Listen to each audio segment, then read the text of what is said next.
Kate from New Jersey. It's the SNL Nerds, the show where two comics from New Jersey nerd out about Saturday Night Live. I'm your co-host, Darren Patterson.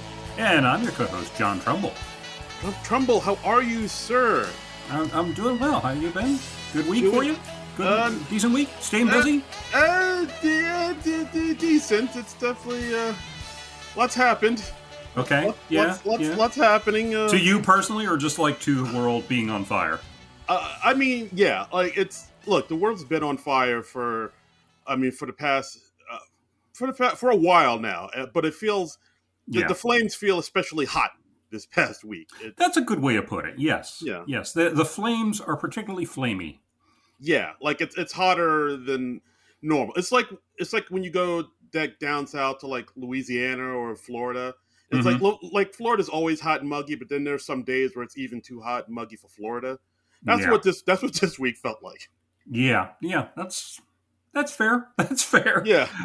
Very eventful week. A lot of SNL news to cover. A lot of like just news to cover in general, like from the world of late night. I mean, I guess we should at least mention the elephant in the room was the whole Jimmy Kimmel of it all. That out of nowhere. That's just so much bullshit. It really is. I mean, they call it an indefinite suspension, which, from what I've read, it just seems to be like they are looking for a loophole in his contract or something so they can actually officially cancel him. It doesn't. From what I've seen and read, it doesn't sound deserved at all because he wasn't making jokes about Charlie Kirk. He was making jokes about how Trump was reacting to the Charlie Kirk thing. Yeah, I pulled up the joke about what he actually said. So this, according to AOL.com, he said, "We hit some new lows over the weekend with the MAGA gang desperately trying to characterize this kid who murdered Charlie Kirk as anything other than one of them and doing everything they can to score political points from it." And that's it. Yeah. And then he also showed a clip of Trump being asked about reporters saying we're sorry for the death of your friend. How are you holding up? And then Trump immediately goes off on this tangent, as he often does, about the new ballroom he's trying to build on the White House. Yeah. And it's just he's just like, oh, isn't this incredible? They couldn't do this. And it's like, you were asked about mourning somebody who's supposedly your friend.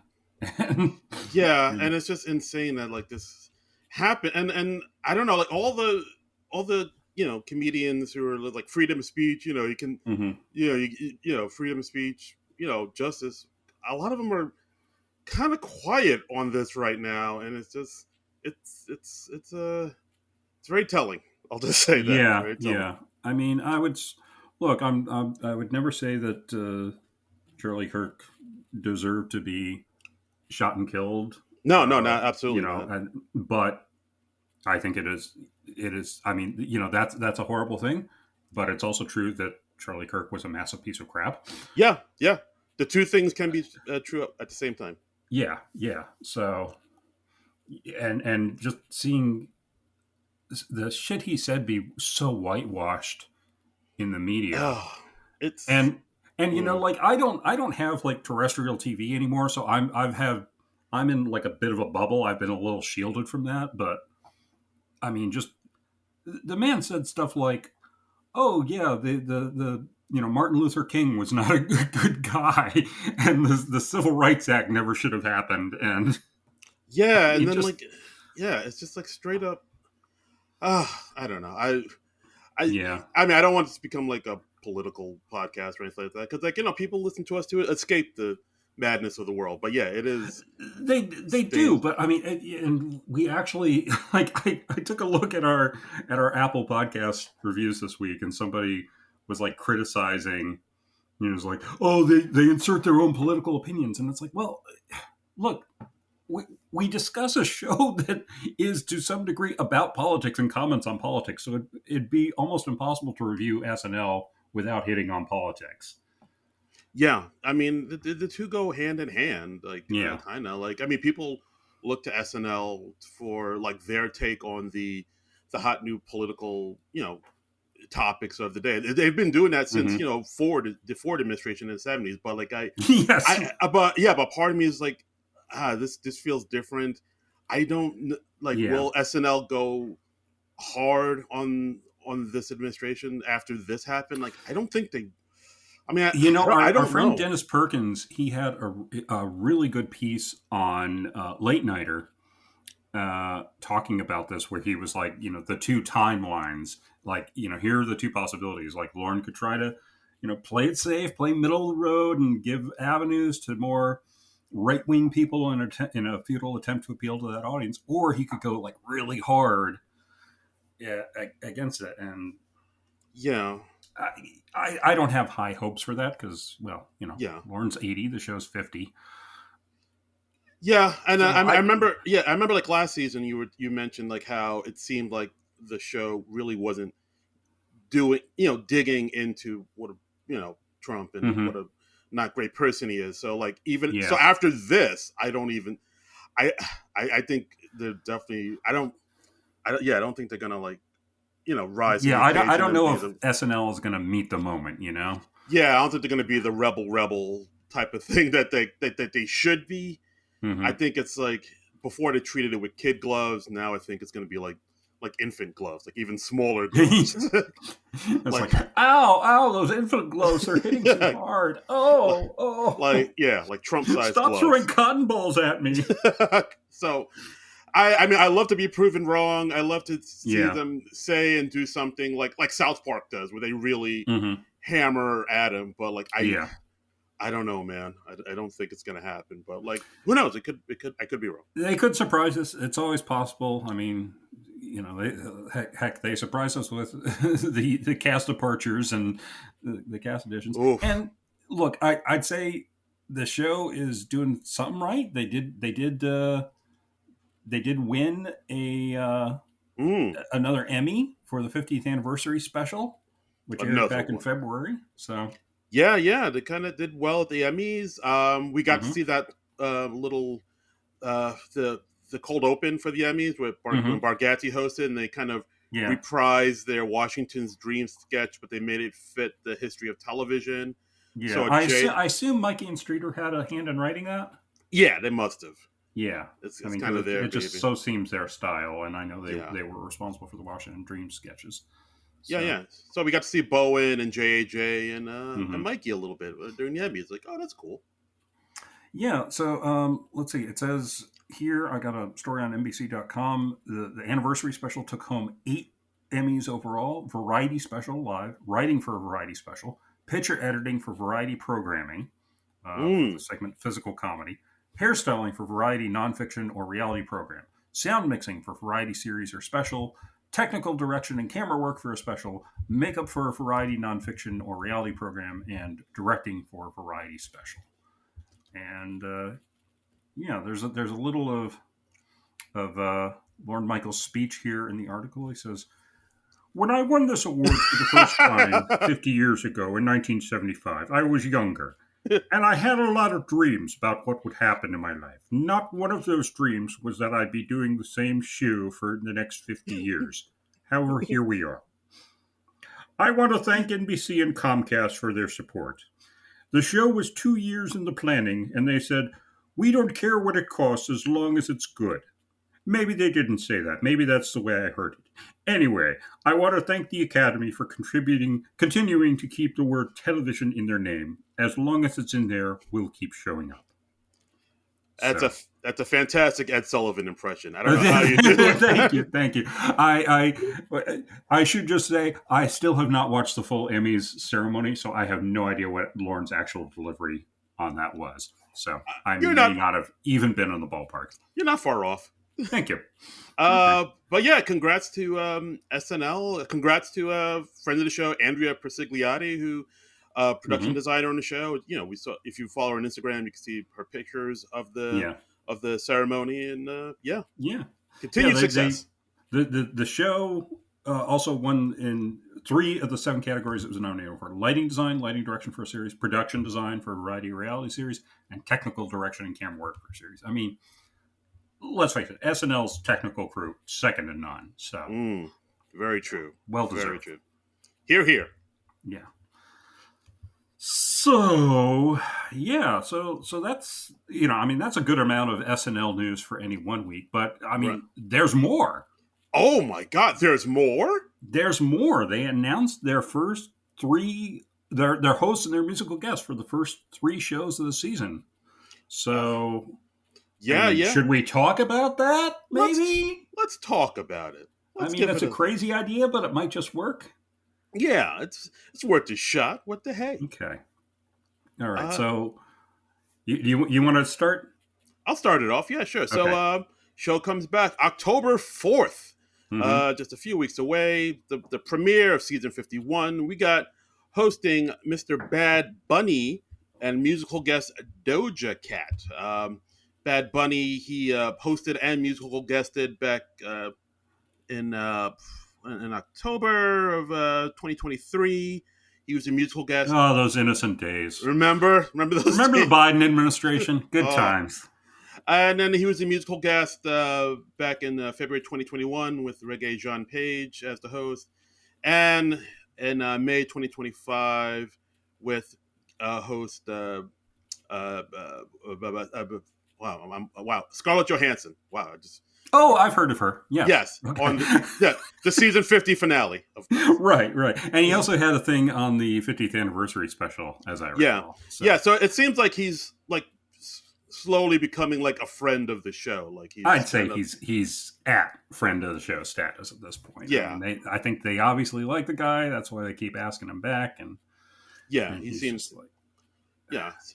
So I know you weren't too cool on him hosting last time. I don't know. What are your thoughts on him hosting the premiere? Pretty much the same as a host. I just didn't think he was very funny, and I think the language barrier was a bit of a problem. So, I wasn't too impressed with his first hosting gig. So I'm not too excited to hear that he's coming back to host. So I know he's done a little bit more acting since then. Like he recently was in the new Darren Aronofsky film that came out a few weeks ago. So like, okay, all right, yeah, like him and Austin Butler and Zoe Kravitz.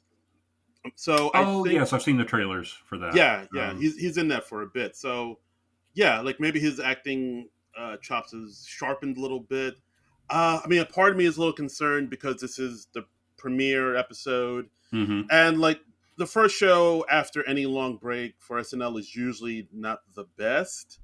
So to have that show and have Bad Bunny hosted, who is a friend of the show and people like him. He's very popular. He sells out arenas and stuff. Yeah. I feel like Lauren like very consciously made like a choice of like, let's get this super popular person in here who's not really controversial or offensive. He did say he was kind of in the news recently for something, I guess, somewhat controversial, just because he's going on tour now promoting his new album, but he's not touring in the States.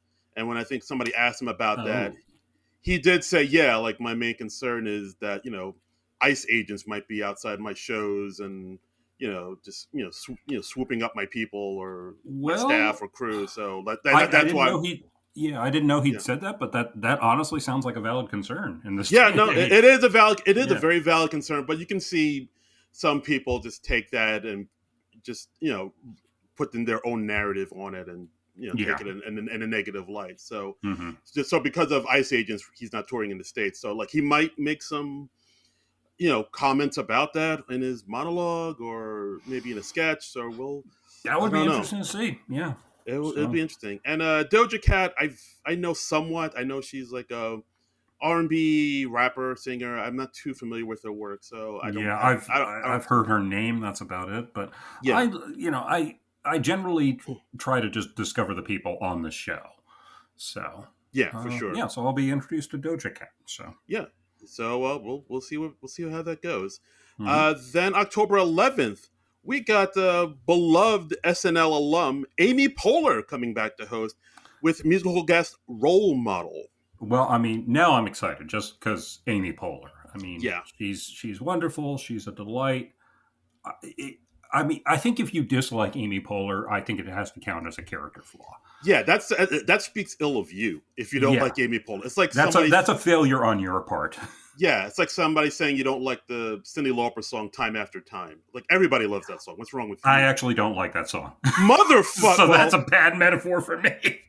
Ladies and gentlemen, this is the final episode of SNL Nerds. I can't. I like other Cyndi Lauper songs, but I've always thought "Time After Time" was just a fucking dirge. Wow, this is how I find out. This is how I find out. No, that comes on the radio station on the rare occasions I still listen to the radio. I am changing the channel. I do not like to hear that song. Fix your heart, John Trumbull. Fix your heart. I'm not a big ballad guy. So that's why. I have to be in the right mood to hear a ballad, you know. So you don't like ballads in general. Like "Listen to Your Heart" by Roxette or something like that, or is that who did it? "Listen to Your Heart." I think so. I think so. Yeah, but I have to be. I'm not going to say I dislike all ballads because that's too big and too sweeping of a statement. But a majority of ballads. A majority of ballads. A ballad has an uphill battle with me. I'll put it that way. Okay. All right. That's the problem. There we go. You know, like you can do good ballads. There are ballads I like that I enjoy. Trying to think. Don't ask me to make a list right now, but it's happened. "Alone" by Heart. How about that? How Do I Get You Alone? Yeah. The Search is Over by Survivor. How's that go? The search is over. You were with me all the while. I was living for a dream. I won't sing anymore because we have. I only vaguely know that song. I think. Okay. Yeah. Okay. But yeah, Amy Poehler. Back to that. Amy Poehler. You know, she's. I mean, if I had to pick a Cyndi Lauper song that she was equivalent to, I would perhaps say "Girls Just Want to Have Fun." Yes, that's all she really wants. And surprisingly enough, this is only the third time she's hosted. She hosted. Yes, yeah, I was surprised to read that. Yeah, she hosted. Her first time was back in 2010 with Katy Perry, and then she co-hosted back in 2015 with Tina Fey, and of course that was the episode that gave us the Meet Your Second Wife, which to this day I still think is a perfect sketch. Classic sketch. I go back and rewatch that every year or two. It's perfect. No notes. A delight. It's 10 out of 10. It's the gold standard. Boom. It's terrific, and everyone in it is terrific. Yeah. So who knows? Maybe Tina Fey will pop in and do a cameo, and the two of them will do some stuff. Well, I mean, that would be fun. I don't know if we necessarily need that, but It's always nice to see Tina Fey and Tina and Amy together. But I think it's also fun to see Amy Poehler solo. Have you listened to her current podcast, Good Hang, at all? Yes, I have. It's I enjoy it quite a bit. Yeah, I enjoy it too. And she's had a few SNL people on there. She had Andy Samberg on there recently. She recently did an episode with Audrey Plaza, which was great. She'll have a few of the Parks and Rec alum on there, like the Adam Scott episode. I liked quite a bit. Watch that one, yeah. What else was there? There was a couple others that I liked. Catherine Hahn, that was a great one. I don't think I watched that one. Yeah, that's a good one too. I would give that a watch. And then she has other people that you wouldn't expect her to kind of be in have a connection with. Like Idris Elba was on it, Selena Gomez, Renee Rapp. I think the Jonas Brothers. It's a good time. It's a good hang. It is. It's well named, her podcast. Also, Role Model, the musical guest. Don't really know Role Model. I believe that's their first time on SNL. Yeah, I've never heard of them at all. I gave their stuff a listen, and it sounds kind of sounds like indie pop rock, but mixed in. But there's some country and folk mixed in. It kind of sounds like country music for hipsters. That's the best way I can explain it. They had a recent Billboard #1 hit, "Sally When the Wine Runs Out," which I do not think I've heard. Okay. So. The only Sally I know is Mustang Sally, so I'm lost. Well, but she better slow that Mustang down. Yeah, right? Right, Sally, right. So, and for episode 3 of the season, we've got Sabrina Carpenter doing double duty as the host and the musical guest. Somebody else who's seems to be ingratiating themselves into the SNL family. Mm-hmm. First time she was on was last year on the Jake Gyllenhaal episode when she was Season a musical 49 guest. finale, like May May 2024. Yeah. Yep.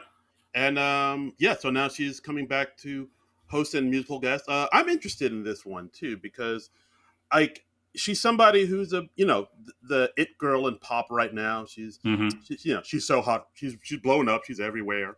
Yes. She's doing everything. Yeah. And it'll be interesting to see what she could bring because she also has an acting background. Like she's a Disney kid. She was in that show Girl Meets World, which is like the spinoff of Boy Meets World. So she does. Geez, I'd forgotten that. Remember that? Remember Girl Meets World? I know that they made a Girl Meets World spinoff, but I was just a shade too old to get into Boy Meets World when it was on. So it's like a show I was aware of, but never really watched. Yeah, I think when Boy Meets World came on, I was like about to go into college, and I was like, "That's for kids. Yeah. I'm a grown up. I don't watch." Yeah, that. I was like a grown ass man. I was like. I was paying power bills by the time Boy Meets World was on, I think. Yes. So. Finish paying these power bills. Now it's time to unwind with Boy Meets World. Right. No, it just doesn't work, Yeah, that seems weird. And nothing against Boy Meets World. I know it's a beloved show and all that. I just I've seen like maybe 10 minutes of it. Yeah, I haven't. Yeah, I'm about the same way. I know of it. I know. I think Adam Scott was on that for a bit too. That was like a little. Yeah, I watched one of those. I think it's a variety or one of those videos where actors like they go through and they watch scenes from their old work, and with Adam Scott he watched Boy Meets World, and he played like a couple parts on there. He played like a bully guy on there, and he's watching the scenes, and then he just is like, oh, this is what I remember about doing that show. And yeah, like I think he said he modeled his haircut after like Ethan Hawke at the time because he was like the cool bad boy of the era. Sure. So, like just wearing flannel and hair in your eyes, like whatever, man. You can't teach me anything. Yeah. Yeah. But yeah, Sabrina Carpenter. I'm looking for. So the fact that she had this Disney background, she has acting chops. She's proven she can be kind of funny, intelligent. I remember her in the Scooby Doo parody. Yes. Thing yeah. She played Daphne in that, and I thought she was good, and she looked right in the role. She had a big hit this summer with that Man-Child song, which I thought was a real catchy song. Oh, look at you listening to the new music that the kids are all bopping. Yeah, I think I'd like to watch the video once, but I was like, oh yeah, that's a good song. I should rewatch this sometime. Haven't watched it since, but but yeah. So like I feel like this might be something I discovered, like, oh, she's funny, like the same way I found like what Ariana Grande hosted, and I thought she was really good. It's like, oh, Ariana Grande's pretty funny. I feel like this might be that where I discovered that Sabrina Carpenter is funny. So you're the just one. Me, just me. I'm the target demographic. Yes, got it. So like I'm curious to see how this will come off. I'm interested. Yeah. So I think that'll be a fun one. So, yeah, I think, obviously most interested in the Amy Poehler episode because she's a beloved alum. Yeah, but we'll see. We'll be pleasantly surprised, hopefully. Yeah, we'll see how this pops off. Yeah. So, this week we decided, you suggested, since it's like, back to school time where people go back to school, let's watch a movie about going back to school. And I immediately said, oh, you mean like Back to School with Rodney Dangerfield and Robert Downey Jr., who was also on SNL. And you said, no, we should not do that. I said, no. Yeah. No. Get the fuck out of here with that. Darren's got this weird grudge against Rodney Dangerfield. I don't know what it is Rodney did to him. He knows. But there's some bad blood there. That's right. It was all he could do to keep it contained during our Caddyshack episode. But, he gets my dander up. He does. Blood is boiling. Anyway, so he was like, we should not do Back to School for that reason. We should do another movie about going back to school. And the movie, in case you haven't read the title of this podcast you're listening to, is 2002's Orange County. Yeah, Orange County came out January 11th, 2002, a lifetime ago. It really so long ago. Oof. I think of this as like a relatively recent movie, but no, it is 23 freaking years old. Yeah, like this That's is crazy pants. Yeah, this like anybody born when this movie came out is like a grown adult at this point. They can legally drink now. Yeah, they can legally drink now. A kid could have been conceived during this movie in the theater. In the theater, yeah, like maybe they just snuck to the back row, and well, things happen.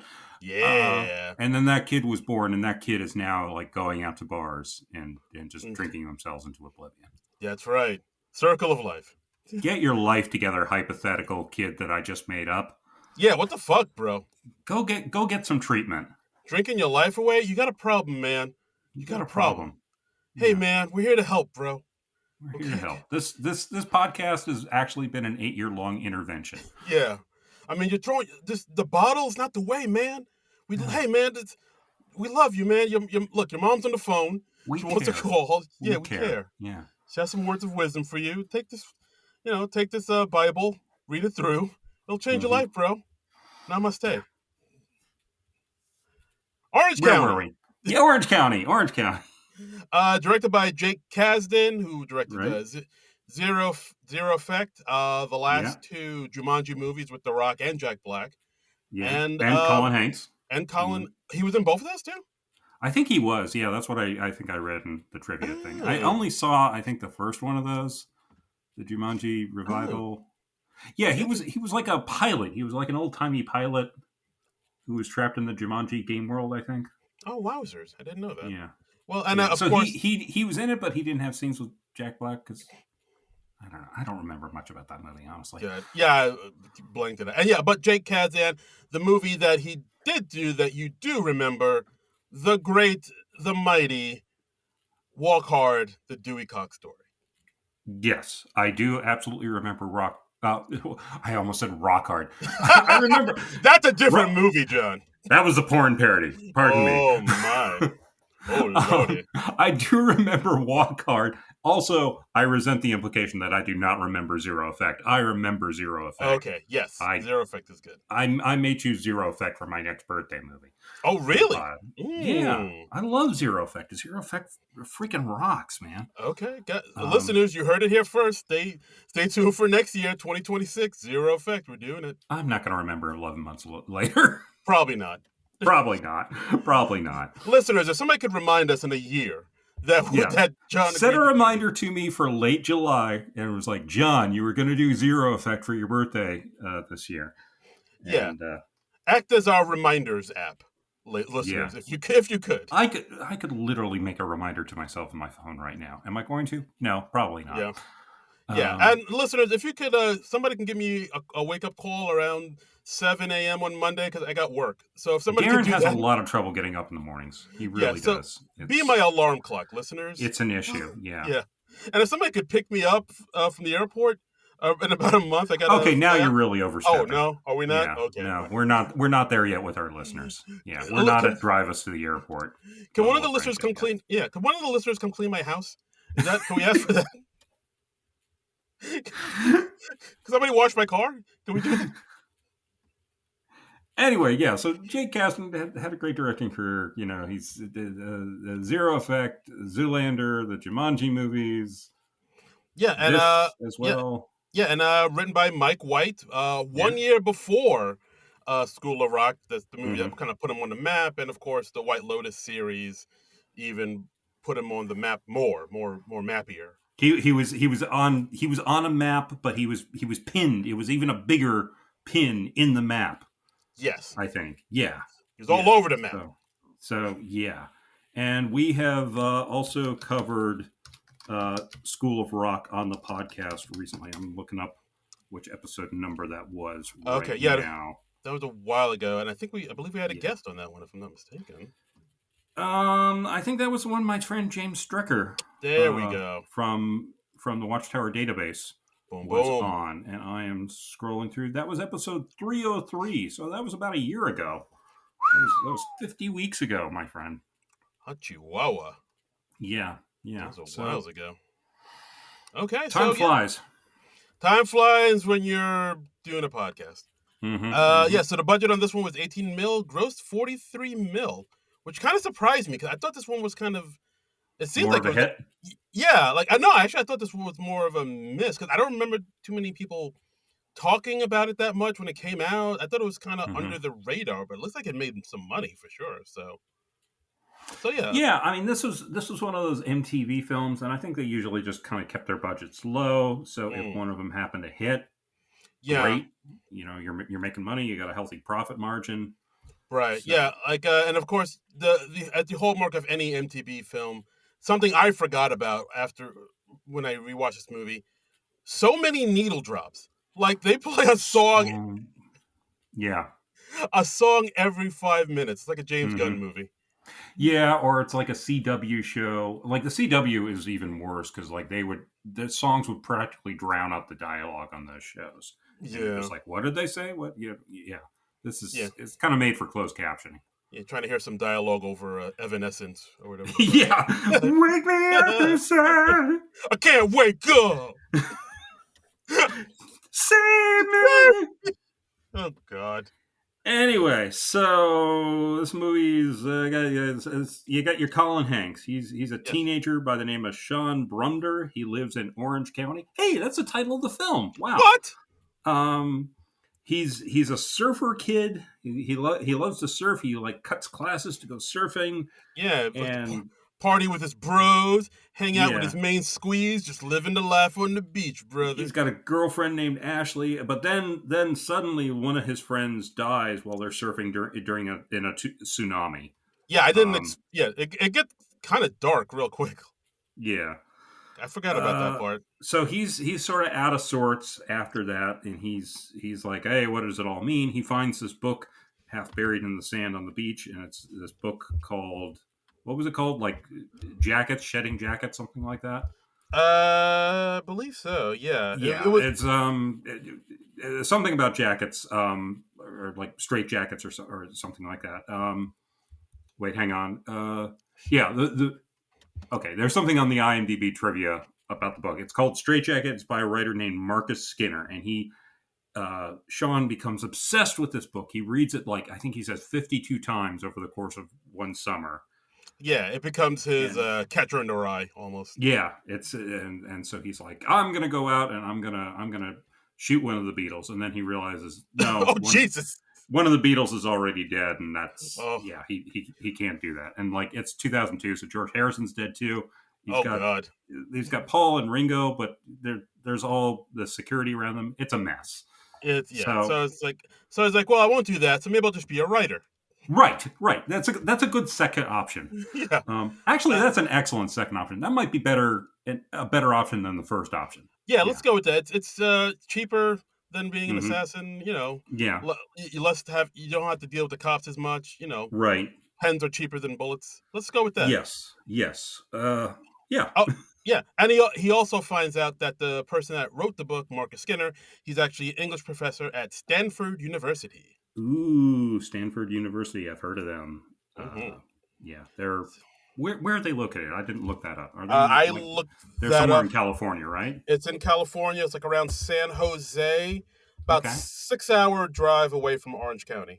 Oh, okay. See, look, we map quested it for you. We did. It's like close to San Francisco, San Jose area. All right, you're welcome. You're welcome, listeners who don't know California geography. Yeah. California love. So Sean realizes he wants to be a writer. He sells off his surfboard, and his friends are like, "Oh, bro, no, bro, dude."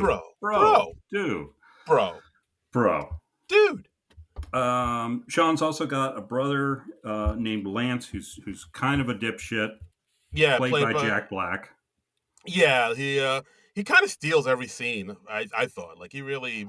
Jack Blacks it up in this movie. He's at like full Jack Blackness almost. Yes, he's at least a 9 throughout the movie. Oh yeah, he is on one. Yeah, so. But yeah, his brother is this movie. It was more frantic than I remembered. Yeah, right. I don't remember it being. I had to watch this one in chunks because it was kind of exhausting me. I forgot it was it. I don't know what happened. Maybe I have like a what's that thing where you remember something differently from your past, the Mandela effect or something. I Yeah, don't remember yeah. it being this It frantic. was same with me. I did not remember the movie being this frantic. I did not remember. I remembered like mostly the stuff at the end when they go to Stanford and they're Yeah, like running around the campus, and I remembered that bit. I think that Um, holds. I think that part still holds up for the yeah, most and part. I didn't remember like so much of the beginning of this. So the plot went places I didn't remember or didn't recall at all. It was very surreal watching this again. Yeah. Um, So basically, Sean is trying to be a writer. He shows his writings to other people that they don't quite get it. He shows it to his English teacher, played by Mike White. Sean mhm. says he's pretty sure his English teacher is illiterate Yeah, he gives because him his story back, and he's like, "Well, you used a lot of big words, so I didn't quite finish it. But hey, it doesn't matter because I gave you an A." So nice. so he's in kind of a stifling environment. He's also got his mom, played by Catherine O'Hara, who she argues with their living caregiver. He's got a there's a grandparent or Uncle Joe who's like got to take meds and Oh all no, that. that's not a grand. So that's Bob. Right. That's Cindy's or Sean's mom's husband. Oh, that was her husband? I Yeah, missed that. they explain it because like they say Okay. after Sean's mom and dad split up, Right. Sean's mom, Cindy, played by Catherine O'Hara, had Right. to marry another rich guy just to keep their kids secure and keep them in a Okay. lifestyle that. So she basically married Bob, the rich dude, for the money, even though Bob is a bit of Okay. what's the word I'm looking for? Invalid? Older. There we Yeah. go. Yeah. There we go. He's an Yes. older guy. He's got a lot of medical issues. I think I must have missed that. I must have been taking notes on a previous thing when they said that. So that's on me. Yeah, but I do like Lance. He's a bit of a ne'er do well. He's Mhm. an ex-con, and that we open in the movie where he asks, "Oh, hey, Sean, like, I need to pass a drug test. Yeah. can I score some of your piss?" Yeah. Yeah. So he wants to turn in some of his urine so that he Yeah. can pass the drug test. Yes.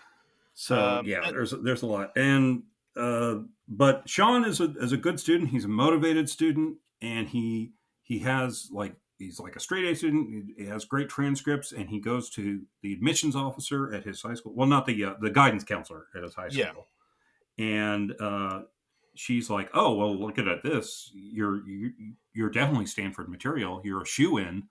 I wouldn't even apply to any safety schools." Right. And of course, the counselor is played by the great Lily Tomlin. Lily Tomlin, yeah. And Sean's like, okay, great. I got it made in the shade. I'm going to get in there. Bing, bang, boom.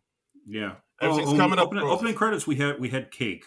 Yeah. I have that in my notes. I was very excited about Cake. Hell yeah. Um, Cake rocks, man. yeah, I love Cake. One of my favorite Oh, bands. What was the song they were playing? I didn't write down what that song I want was. to say, Was it Shadow Stabbing? it was shadow stabbing. Great song, Adjectives catchy on a song. typewriter. Yeah, that's a Yeah, I was banger. very thrilled to hear that. So I wrote Cake with 3 exclamation points. I was like, the early 2000s are back, baby. Yeah. Um, and yeah, so we also have, as one of Sean's other teachers, we have medium talent Chevy Chase. Oh, I think he's no. Actually, I think he's the principal in this one. He's If a I'm principal. mistaken. Okay. All Yeah, right. because like they do a thing where they invite all the students and like all the students because they want to try to figure out who the graduation speakers are. Oh, Sean's in. yeah. Okay. Yeah, Yeah. it's like Sean's in on that because he's like the head of the class, and then Right. we He's get a class little president. class president. Yeah, so then we get a scene Yes. about trying to choose graduation speakers. Sean makes some suggestions, and then of course Yeah. Chevy Like and his like Chevy. literary people and Yes, stuff like that. and of And course he's like, he slowly nods his head, and he's like, "Hey, Danielle, isn't your friend's friend with Britney Spears?" yeah, And it's like, yeah. "Oh Like yeah, your they're best cousin friends." is friends with Britney Spears, I think it Yeah, was. Yeah. And yeah. that's So it for Chevy Chase. Chevy yeah, Chase is in and out of this movie in like yeah, 2 that's minutes. that's all this cast could stand of him. Yeah, and it's like no, that's all they can stand. He originally had a much bigger part, and then he was just like, "No, you're just toxic. Let's get you the F out of here." All right. Thank you. Goodbye, Chevy. Thank you for your work. Goodbye. All right, bye, Chevy. Call us when you get on Community, and don't appreciate it, even though it's the best role you've had in years. Bye. They just threw him in an Oldsmobile or whatever, and just told him to drive off. That's right. And then just like a card comes on and says Chevy Chase died back on his way back to his home planet. R.I.P. Chev. So we got the Chevy Chase out of the way. Thank God. And we got Catherine O'Hara as his mom. Cindy. She's a bit of a mess. Yeah. She's constantly drinking wine, can't really keep the house together, and she kind of flips out at the drop of a hat. Like Sean tells her he really wants to go to Stanford and move out the house, and she really doesn't want him to leave because he is kind of keeping the whole house together. Like he's the one that talks to the help. He's the one that speaks Spanish to her. He's fluent in Spanish, so he's translating. Well, he's talking to the caregiver, or was she the caregiver or the maid? I'm not sure. Caregiver, I guess you could say. Caregiver. I'll say caregiver. That's less demeaning. Yes. And he's like convincing her to stay, and the mother thinks that he's translating for her, wackiness ensues, and he tells his mother, oh well, she apologizes, but he's actually like promised to double her pay and time and a half on Saturdays and blah blah blah. Right. So then at this point we see that Sean's in class one day. He learns one of his classmates got into Stanford, so he's like, I should check my house and see if I tell Lance to check the mail, because Lance is always home. And ask him like if I got a letter from Stanford. Lance says he did. He runs home, looks at the mail. He gets rejected from Stanford. He got rejected from Stanford, and then he goes in to with his beef to Lily Tomlin, the guidance counselor, and he quickly finds out that Lily Tomlin mixed his transcript up with another student's with a very similar name. Yeah, so Shane Brainerd. Yeah. Who is, instead of like the 4.0 student, he's like a 2.5. And then we have a quick smash cut to the dipshit student going like, dudes, I got into Stanford. All right. Yeah. And they don't even follow up what happened to that guy. Not at all. No. Just kind of whatever. No. And Sean, understandably, very upset, very pissed at Lily Tomlin. He's like, look, Lily Tomlin, you're a comedic genius. Loved you on laughing, but still, you fucked my shit up. Yeah. And she's like, hey, you don't wave these accusations around, even though, yes, I am totally the person who fucked your shit up. Yeah. So she doesn't take responsibility. Nope. Sean gets agitated. So, of course, she, does some karate kicks and kicks him in the nards and runs out screaming, code red, code red. Yeah. So Sean goes out dejected while the cheerleaders practice their dancing to Butterfly by Crazy Town. I don't know why that song... Come, baby. That's such an early 2000s song. It is. Everywhere. God, even such is, and I remember even back then, me and my friends just making fun of that song because it's just so corn. Just so. Well, and it was so overplayed, and you get very tired of it very quickly, or at least I did. I thought it was like, it's such a cheeseball song. This is such a it is college bro. But, like dudes wearing puka shell necklaces, and also Sean's being kind of a dick. He's like walking right in the middle of the cheerleaders. Walk around him, dude. Yeah, walk around him. That's just manners. Yeah, I know your future's fucked up, but you can't. No reason to fuck up this dance squad. Yeah, exactly. Right. They're trying to beat the Toros in the big cheerleading competition. Yeah, they gotta bring it. Yeah, they gotta bring it on. On. Yeah. Nice. It's on. They gotta bring it. It's already been brought in, but so bring it on. They must do. I actually finally saw that movie for the first time like a couple months ago. It's cute, right? It's cute. Yeah, I didn't. Yeah. I mean, the whole. What is it? Like, I guess gentrification storyline I didn't expect coming. But yeah, it's a cute film. I didn't expect so many derogatory terms for gay people slurs being thrown around. But aside from that. Oh, yeah. What year was that movie made? Like, also early 2000s, I think? I think so, but it's a lot. Like way more than I expected. I was like, Jesus. Okay, I haven't seen that movie in quite a while, so I would probably be shocked if I went back and revisit it.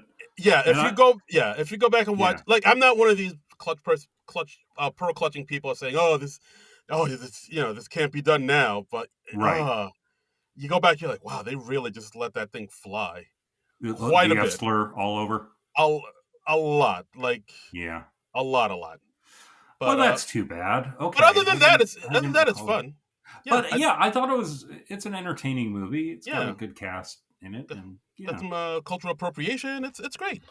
Yeah. But they make peace with the inner city squad that they stole the moves from. It's all good, baby boy. Yeah, I mean, don't they? Do they get together with the Gabrielle Union's cheerleading squad at the end? I think at the end I think they find some mutual understanding in some respect. Yeah. Because at first Kirsten Dunst didn't know that they were stealing the previous cheerleading. Cheerleader. She stole all the moves from this other squad. Yeah. But so then they have to rebuild their routine from the top. It's kind of like Picture Perfect in a way. No, not Picture Perfect. What's that? Pitch Perfect, the movie about the a cappella group. Yeah. Picture Perfect. Yeah, that's something else entirely. Picture Perfect, that was the Jennifer Aniston thing where I think she wants to get with Kevin Bacon. Oh, right. Yeah. Wow. Was Jay Moore in that one? He might have been. Oh, shit. Do we have a new SNL movie to cover? We might. I might be getting my Jennifer Aniston movies mixed up. Oh, shit. All right. Yeah, like Jay Moore's a wedding photographer. This was like Jay Moore's bid to be a movie star after he was in Jerry Maguire. Yeah. He was kind of happening for a little bit. He had some... For a hot minute there, yeah. For a hot minute. Anyway, back to the movie we're ostensibly talking about, Orange County. Yes, Jay Moore was in Picture Perfect. Damn, called it. Yes. Damn, son. Okay. All right. All right. You got that. I got that. Okay. Yes. So Colin Hanks goes to see his dad, not his dad Tom Hanks, but his dad in this movie, John Lithgow. Yes. His dad is a super crazy rich. And of course, he basically abandoned his family for a younger woman, and now they have a kid. Trophy wife, yeah. Yeah, it's the same old story you've heard 100 times. And here's the weird thing that the IMDb trivia cued me into. His trophy wife, played by Leslie Mann, years later when they do This Is 40, who's playing Leslie Mann's father? John Lithgow. Oh! That's wild, right? It is. Wowzers. Yeah. Shit, I totally forgot about that. Yeah, that's not often that you play somebody's husband and their father within a few years of each other. Yeah, it's a little weird. But, I mean, of course, there's supposed to be a big age difference because she's a trophy wife. So yes, of course. It happens. It happens. So he tells his dad, hey, I want to be a writer. I want to go to Stanford. Can you help me make this happen? Can you make a big contribution to the university or something? Then they would have to take me. Right, and that dad is not happy with it. He's like, a writer, what do you have to write about? You're not oppressed and you're not gay. Yeah. And he said, so what reason would you have to be a writer? Yeah. And Colin Hanks is like, what, not gay? What is this? Bring it on? Why are the gay slurs around? Come on. Damn, there it is. Come on, Dad. Nice. So not all writers are gay, Dad. Well, they're all poor, I can tell you that. Yeah. Which, I mean, point Dad. I mean, he's not wrong. Yeah. I mean, he does have a point. I don't know why anyone is not talking about a lawsuit against this guidance counselor who obviously fucked up her job big time and fucked up this guy's life big time. Yeah, something the buck stops with her. I don't see what's... Yeah, 100%. It is 100% Lily Tomlin's fault. Everything in this movie is on Lily Tomlin's shoulders. If she had done her job correctly the first time around, that's... Yeah. Blood is on your hands, Lily Tomlin. I don't know. Yeah, I got a grudge against Lily Tomlin now, I guess. Oh. You, Lily Tomlin, me, Rodney Dangerfield. Yeah. Bring it all back. So, okay. So they come up with this alternate plan. They're going to get this bigwig from Stanford to come over to his house. And the bigwig is played by the great Gary Marshall. Right. Because Sean's girlfriend Ashley, who I think we forgot, played by Shylar Fisk, daughter Sissy Spacek, says, "Oh, that's why she looked familiar." Okay. Yeah, Sissy Spacek's kid. 2 nepo babies in this film. Ooh. Yes. So yeah. Well, and I'll let's be real. Jake Kasdan, also a nepo baby. His dad is Lawrence Kasdan. Oh wow, that's right. A lot of people in this movie, I'm sure, are people that Jake Kasdan knew through the years. Like, there's a very significant actor who pops up towards the end, who's worked a lot with Lawrence Kasdan. So. I mean, I think there's a reason this movie has such a stacked deck of actors. 100%. I mean, Jake Kasdan using all that nepo baby clout. Yeah. So. Wow. Nepo baby clout. And I'm not really trying to throw a shade at Jake Kasdan. I would do the same thing in his shoes. But yeah, absolutely. Hey, it's a lot. This movie has probably a better cast than it needs, or I don't know. I don't want to say deserves, because I don't think it's a bad movie, really. But it's not a bad movie. But yeah, the cast helps for sure. It's doing the cast is doing a lot of the heavy lifting. The cast is doing great work, pretty much across the board. They're freaking killing it. Yes, for sure. But okay. Yeah. So Gary Marshall comes to the house, and they're going to try and convince him to let Colin Hanks into Stanford. Right, because Ashley's friend Tanya, her grandfather is on the board, and so Ashley, talks to Tanya about getting them to come over to Sean's house, and she kind of blackmails her, telling her about, I'll tell everybody about the many times you've hooked up with people. Yeah. The hookups you don't want to get out. Yeah. So anyway, they get Gary Marshall to come over, and then it's a disaster. Like, Jack Black wanders in his tidy whities. Yeah, he's looking for his that puts a damper on most.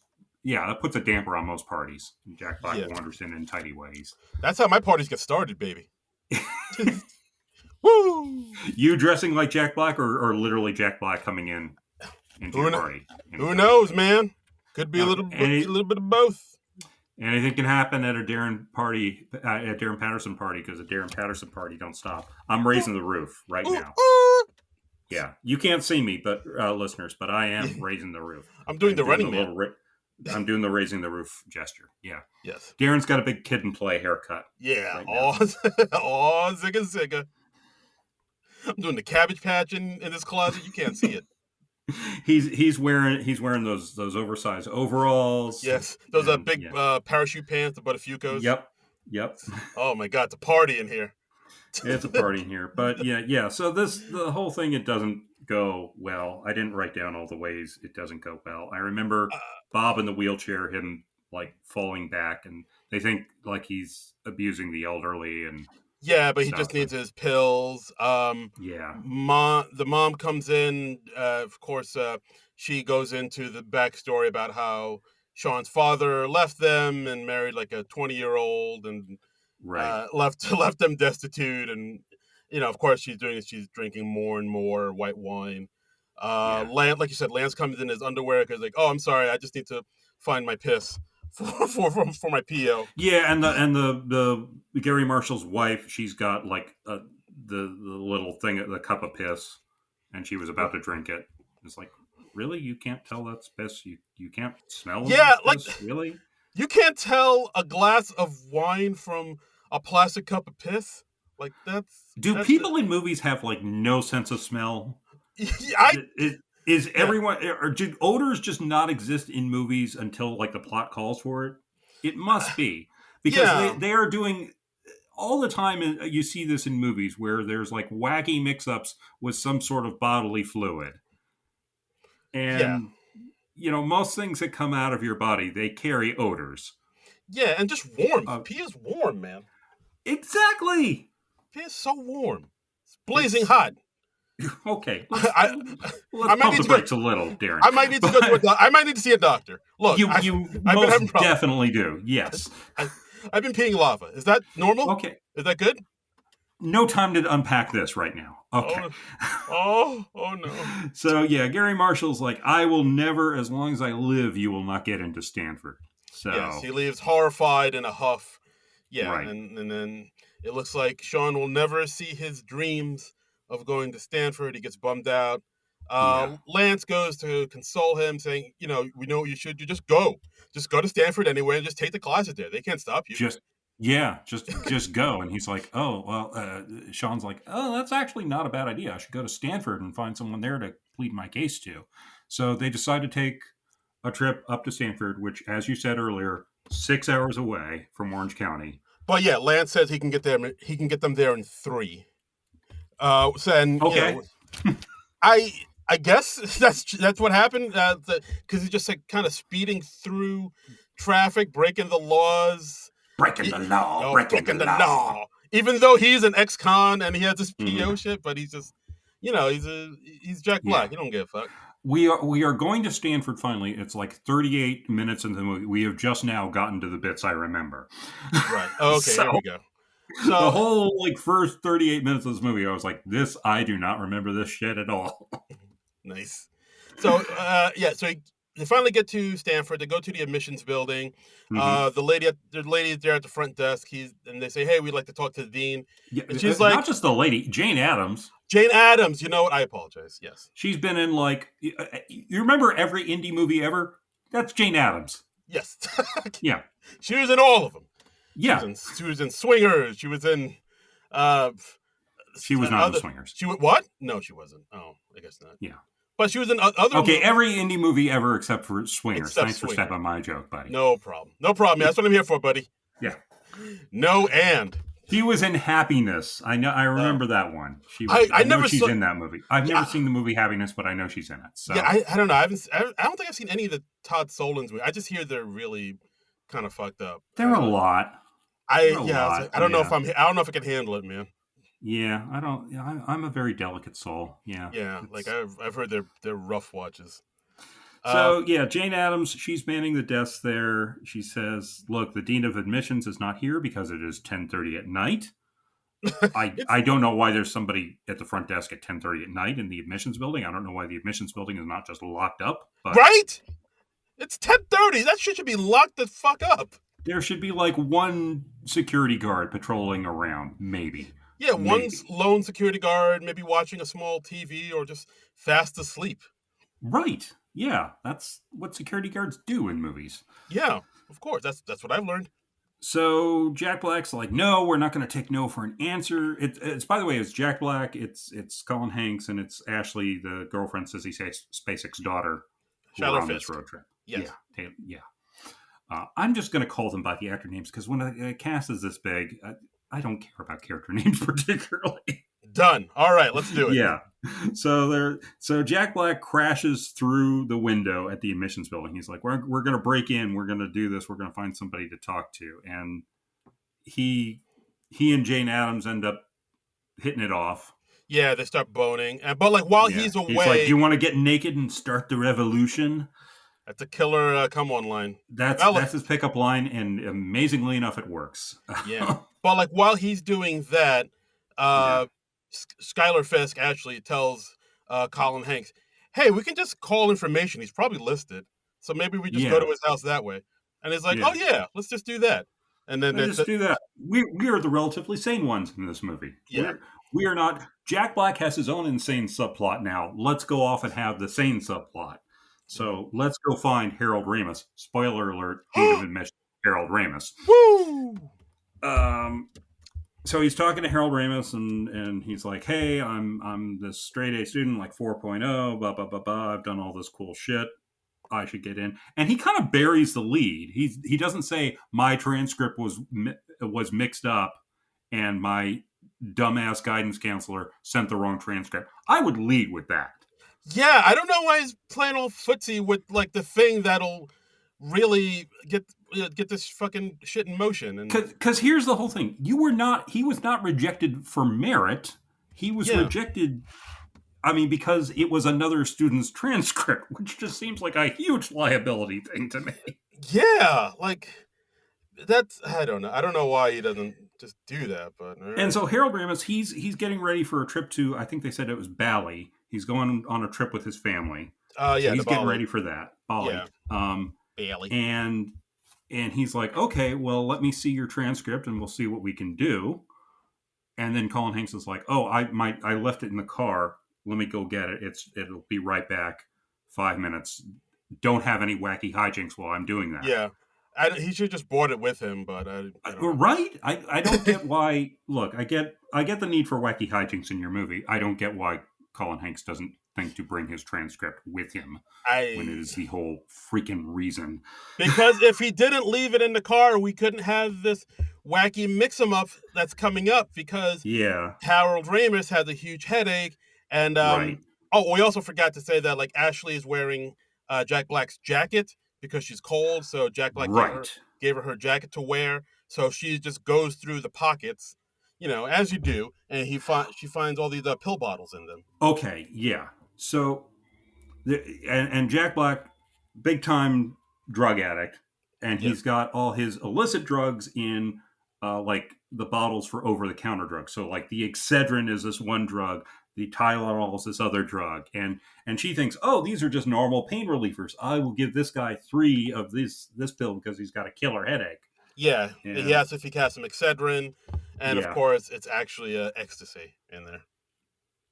But okay, this movie's rated like PG-13, right? Yes. Okay, because in the cut I was watching of this, they cut out the word ecstasy or acid or whatever it was. Really? Did they do that for you? Well, no, I watched the DVD, so I got the raw uncut, baby. I was watching this streaming, and it must have been some sort of edit, because he was like, oh no, he just swallowed 3 tabs of, and then it was like a honking horn or something like that. Oh, interesting. You can't say ecstasy? I don't know. If you say it's ecstasy, I'll believe it's ecstasy. But I'm pretty sure it was ecstasy was on. Okay. So yeah, Harold Ramis, he takes the pills. He of course starts tripping, and they were like, Harold, you're pretending you're on ecstasy. Harold's like, yeah, I grew up. I was around in the 70s. I fucking got it. Yeah. Please, I was in SCTV. I know this shit. I was friends with Belushi. Come on.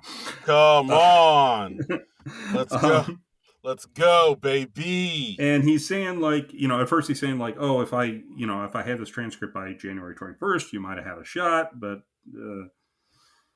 but we've got, this movie's got at least 40 minutes left, so there's got to be more complications. Yes, absolutely. And as this happens, we cut back to the house in Orange County. We see Sean's dad meeting up with Sean's mom, Cindy. John Lithgow visits Catherine O'Hara. Yes, exactly. Yeah. Because he's looking for Sean because after Sean cursed him out, and he just wants to go talk to him, and then the two, his parents talk and they drink and complain about Sean, because they complain about their spouses. John Lithgow's like, my wife is like sleeping around on me and whatever, and anyway, they go to Bone Town. Yes, they reconcile and they they reconcile with their private parts. Reconcile. That's what I call it. There's some heavy duty reconciling there. Yeah, reconcile missionary style. We didn't get into the positions there, but they got into the positions. Okay, Darren. Darren. We're gonna have to have a talk off air again. Yeah. Okay, Darren. Okay. All right. Okay. All right. So all right. So back to Ramis. Now that he's on, he's taken 3 hits of whatever it was of MDMA. Okay. Yeah, I'm looking it up on Wikipedia. They say it's ecstasy for sure. So he's all high and loopy. He's like, oh, it feels so good. It's hot in here, right? And so they say, hey, well, if you want, we could take you back to your office, and now you see my transcript is good. You can add me to the acceptance list, right? And right. Like, yeah, totally. And he's like, that's a good idea. And he's like tripping more and more. And he's like on the way over, he's like trying to make out with Ashley, the girlfriend. And I think he tries to make that with Sean too at one point. Yeah, well, he's on Molly. Harold Ramis has a lot of love to give, Darren. Yeah, love is love, baby. Come on. Yeah, it's just let's share the Harold Ramis love. Yeah, smile on your brother. Everybody come together. You know that. Harold Ramis partially inspired the movie Look Who's Talking, right? He did not. What? So, okay. Harold Ramis had an affair with Amy Heckerling, the director of Fast Times at Ridgemont High and all that, and she had a kid out of that. And that was what kind of inspired Kirstie Alley's character in Look Who's Talking. And so, like, the character that George Siegel played in Look Who's Talking, partially inspired by Harold Ramis. Oh, shit. I never heard this. What? Yeah. There was, like a few years back, Harold Ramis's daughter, through his marriage, wrote a book called Ghostbusters' Daughter. And she tells the story about, like, Harold Ramis one day when she was, I don't know, she must have been like 12, 13 or whatever, something like that. He's like, we're going to go over and see my friend Amy. She just had a baby. And, eventually the daughter figures out that it's actually her dad, Harold Ramis's baby. Wow. And, yeah. Love child. Like I said, Harold Ramis had a lot of love to give. Damn. I had no idea. I feel like I might have heard that story before, but I totally forgot about it. But wow. Yeah. It's just stuck in my head. I don't know why. I mean, wow. I remember that instead of my license plate. My license plate, I have to look up whenever I'm like doing something online. I'm like, what the fuck is that again? Officer, I swear it is my car. I can prove it. I can tell you exactly. I can tell you exactly when Harold Ramis knocked up Amy Heckerling. Wait, what? Put those handcuffs away. Officer. Officer, no. Ow! They're so tight. Anyway, so, while this is going on, they're going over there. Jack Black has hooked up with Jane Addams. Yeah. And they've got, and Jane Addams is like, hey, looky here, I got the acceptance list. All these people are getting in. And Jack Black's like, we're going to fucking burn it. Yeah. So he gets out a lighter and he starts burning it and he puts it in a wastebasket and fire spreads. And like the two of them are just kind of, I think the two of them just kind of stare at it because they both have like, I think pyrotech tendencies and like, whoa, that's beautiful. Well, also, I think the implication is also they're on something too. Oh, right. Yes, of course. Jack Black probably gave her some of his stash to enhance the experience while they are, very tenderly boning. Right. Ooh, nice. And and they're both in their underwear. Jack Black, once again, in his tighty whities. Yeah, he's in his tighty whities quite a bit throughout this movie. A lot. And she's in her modest underwear. She's got one of those broad t-shirt things. What are those called? I don't know. Oh, like those little half shirts, they're belly shirts. Yeah, it's like a half shirt. So Sean and Harold Ramis and Ashley get to the college. They get to the admissions building. Oh my God, the whole thing is on fire. It's burning down. It's the whole place is going up in flames. Gone with the wind. And Jack Black is just standing out there. I think he's grabbed a shirt. He's put a shirt on or a sweatshirt or something. He's modest, but he's still in his tighty whities. And a firefighter comes up and he's like, "Hey, do you know what happened here?" He's trying to find out information about how the fire started. It's an uncredited Ben Stiller. Ben Stiller up in this joint. Our second SNL star. Boom. So, so it counts. He was on the show for a hot minute in the late 80s. He was, yeah. We've done Ben Stiller early movies. 90s. One of those two. Yeah. Yeah, and of course, Jack Black is trying to say, that woman I was with there, she was talking about like how she started the fire. She's gonna burn the place down. She's like, I hate this place. I'm gonna burn it down. And I was like, you better not. You better not. Don't do that. Jack Black is like, I didn't light it, but I tried to fight it. Oh shit! Nice. Yeah. Oh, what more do I have to say? No, Rock and Roller Cola Wars. Oh, I can't take it anymore. It's a song everybody claims to not like, but everybody knows the words to. If you don't like that song, you're a liar. It's a fucking banger, man. It's just Billy Joel and John. A lot of people like to act are too cool for Billy Joel, and I say go suck an egg. Billy Joel. If you're too cool for Billy Joel, fix your heart. Yeah. Okay. Yeah. What's wrong? Fix your heart. Yeah. God. I still got to watch that documentary about him from HBO. I hear that's really good. I haven't either. I just know like part 1 is like 2.5 hours long. I think part 2 is just as long. I gotta like. That's what's been keeping me away. It's a lot. Yeah. It's a multi-night commitment. And I got set aside a day to watch that. Yeah. Set aside a Saturday or Sunday and just. Yeah, it's a lot to go through. It's a lot. It's a lot. But you know what? Hey, I got some time next weekend. Maybe I'll just watch that Billy Joel documentary. There you go. All right, treat yourself. Maybe I'll do that. Treat yourself. All right. So at this point, the cops take Harold Ramis back home because he's all trippy and drugged out. Is he being arrested? I'm not sure.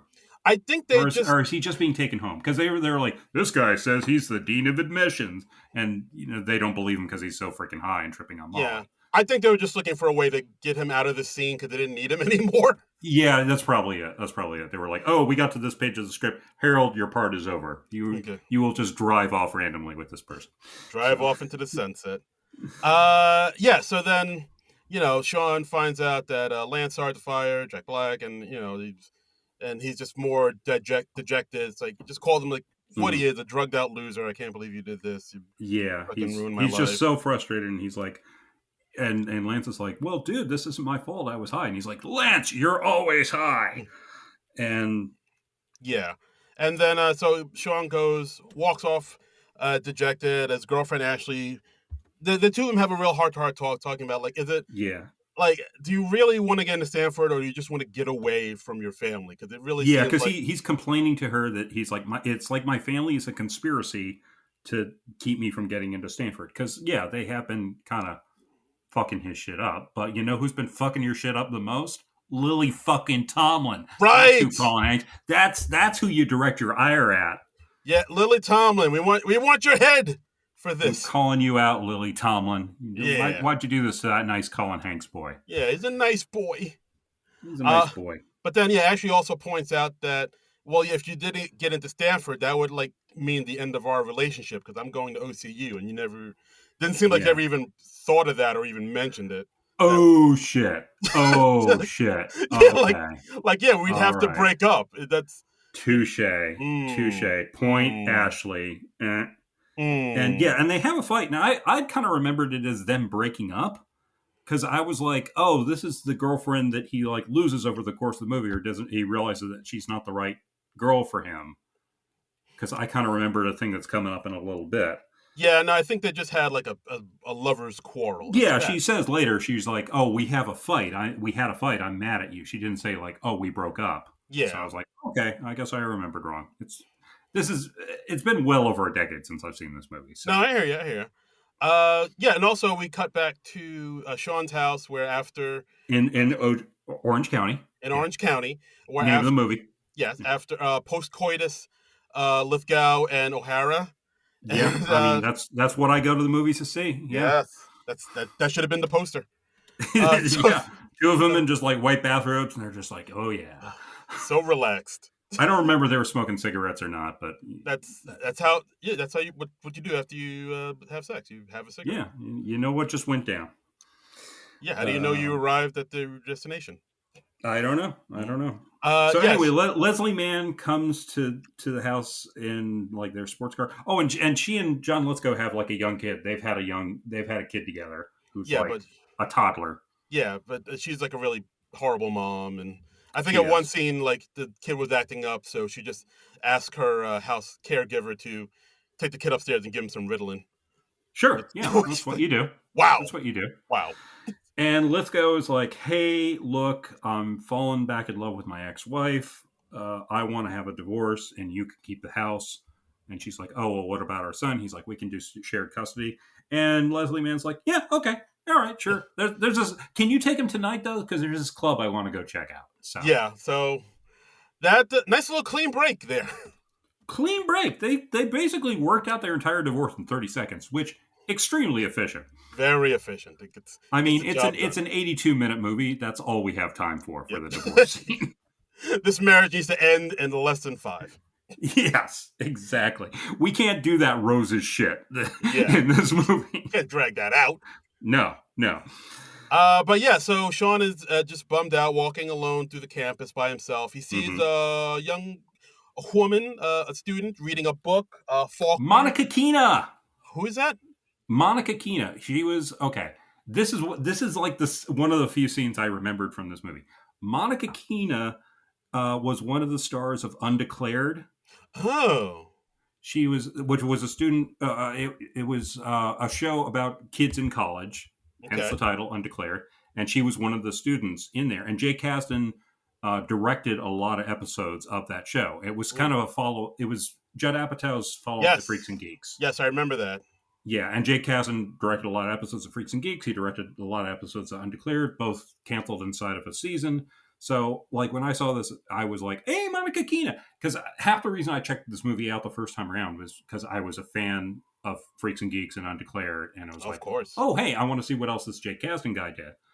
And so, I had a crush on Monica Keena. So I was like, hey, Monica Keena, yeah. I overstand. She's probably best known for, you remember that Grey's Anatomy episode where two people got impaled by the pole on the train? No, I've never seen Grey's Anatomy.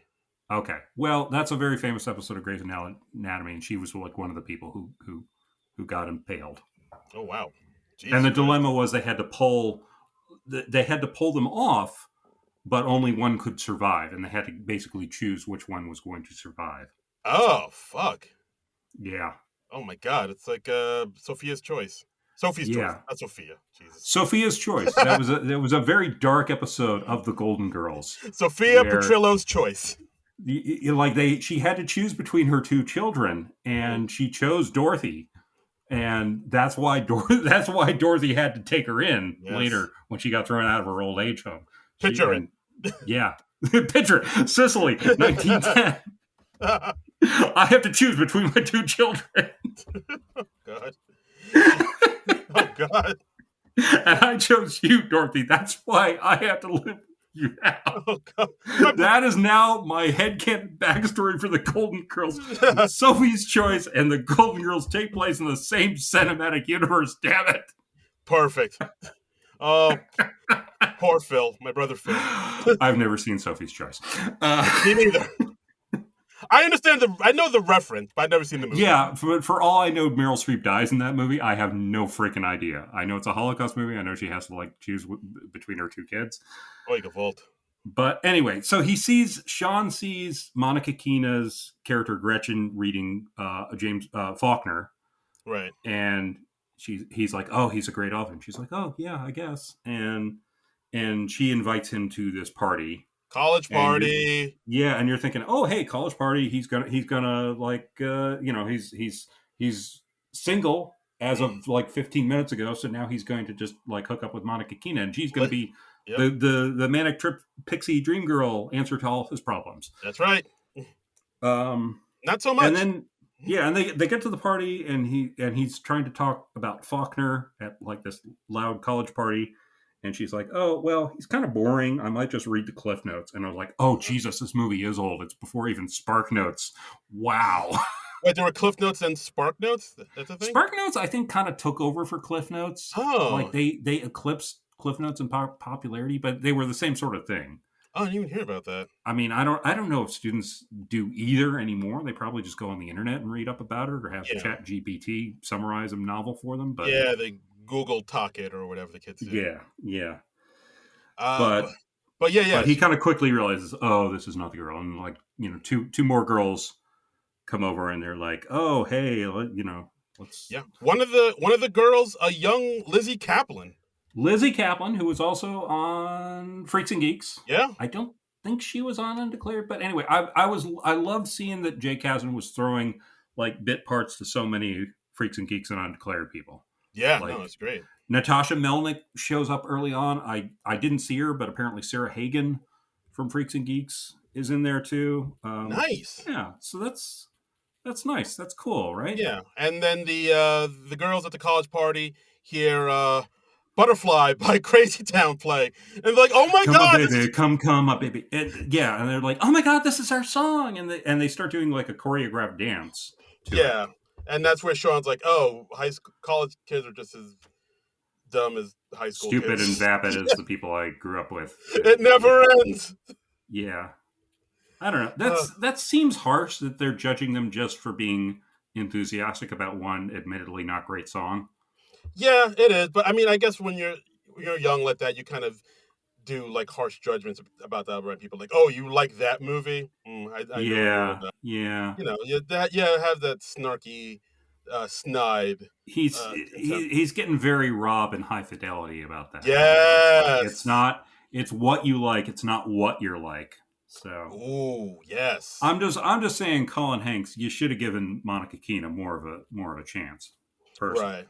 But I mean, I think the movie is just trying to show, oh yeah, high school and like college isn't the Xanadu you picture it to be in your mind. That's true. That was probably what the intention was. Yeah, like he was thinking, oh, as soon as I go to college, everything's going to be great. My life's going to make sense and have meaning, and I'm going to get away from all these weirdos in my small town. And it turns out it's not quite that. No. But then we see Sean sees at the party his girlfriend Ashley talking to some dude, Nat Faxon. Nat Faxon. I was like, why does this guy look familiar? I know him from somewhere. And then I realized, it's a young Nat Faxon. He's like in writing everything. Partners with Jim Rash and what has he done? He's been in a million things. He was in the Way Back, which we've talked about on this podcast. That's true. Yeah, way back. He's like just one of those guys. He's just popped up in a lot of comedies. Yeah, he was in a show called Married with the great Judy Greer, and it didn't last too long. It ran with You're the Worst, and I think it only ran like a season or two. But I remember liking that show because, well, it's got Judy Greer in it. How can you not love it? Judy Greer, national treasure. By the way, the way back is episode 290 of the podcast, if you're interested. So. Underrated movie. Yeah, I enjoyed that one. Underrated. But yeah, so Sean is listening to his girlfriend talk to this dude, and she brings up Sean, and it's like, oh yeah, my boyfriend's a really good writer, and like and she's like raving about his story, which is also named Orange County. Orange County, of course. You write about what you know. Yeah, and a cute thing is like whenever he hands the story to somebody, it's just like a copy of the screenplay with his name on the front, which is funny. It's good. So it's not like in most other movies he would overhear her saying something heinous or see her hooking up with the other guy. So I kind of liked that she was like, "Oh no, it's great and he's great and blah blah blah blah blah." And she's saying this even though they just had a fight and she's mad at him. So he's like, all right, maybe she is. Yeah, maybe I am being a bit of a dick. Yeah, and then at this party, I don't know how Sean's able to do it, but he sees some college professor walking past it, and he kind of recognizes who it is. So he leaves the party and follows him. Right. And says, "Oh, are you Professor Skinner?" Man turns. Yeah, it's Marcus Skinner, the guy who wrote the book that he loved, the Jackets book. Right. The man turns around. Straight Jacket. Yeah. Straight Jacket. The man turns around, and we get a face full of the beautiful Mr. Kevin Kline.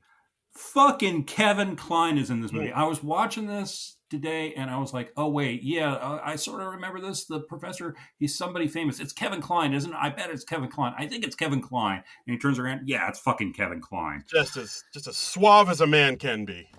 Oh my God. I mean, so handsome, played Douglas Fairbanks and Errol Flynn at different points in his career, married Phoebe Cates. Kevin Kline, just freaking amazing. Worked with Lawrence Kasdan a million times. Yeah. In Big Chill, Silverado, Grand Canyon. If you watch a Lawrence Kasdan movie, you got a better than even chance of seeing Kevin Kline in it. Absolutely.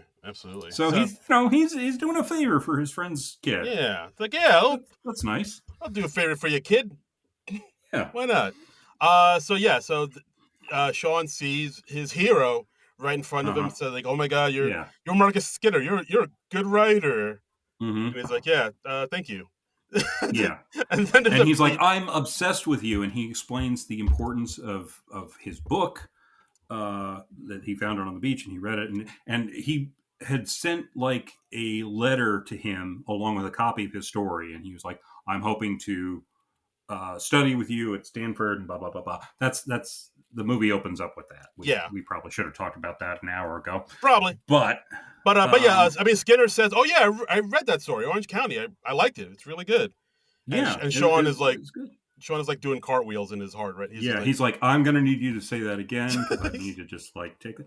I mean, and that's a big moment when you get a bit of praise from one of your personal heroes. Oh, that's forget. I've had a couple moments like that in my life. And oh, really? Just like, oh, Yeah.